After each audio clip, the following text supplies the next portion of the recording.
Hello, today I'll be telling you the story of George Washington Carver. Who was he? He was a black scientist and inventor famous for his work with the peanut. He invented more than 300 products involving crop, including dyes, plastics, and gasoline, but not peanut butter.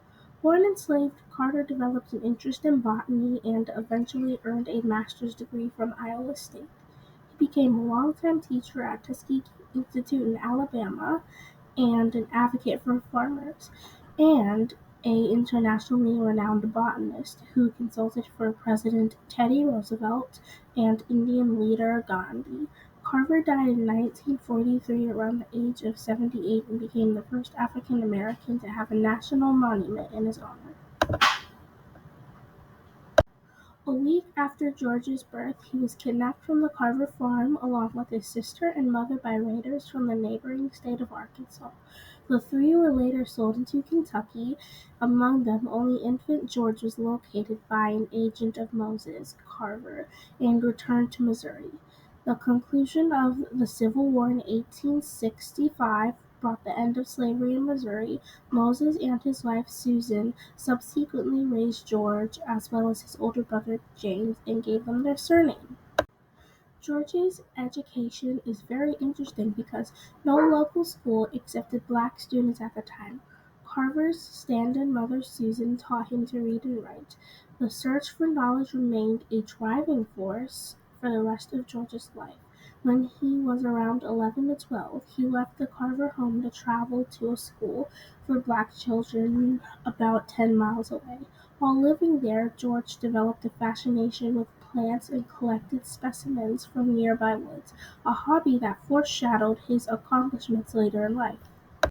Carver's inventions include hundreds of products, including more than 300 from peanuts, milk, plastics, paints, dyes, cosmetics, medical oils, soap, ink, wood stains, just to name a few.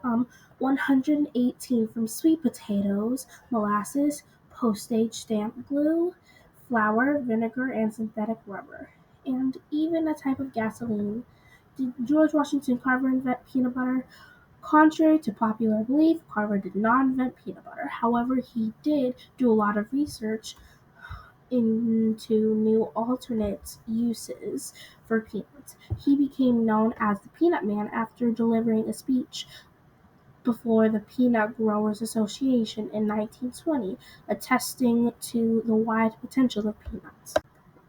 While interested in science, Carver was also interested in the arts. In 1890, he began studying art and music at the Simpson College in Iowa, developing his painting and drawing skills through sketches of botanical samples.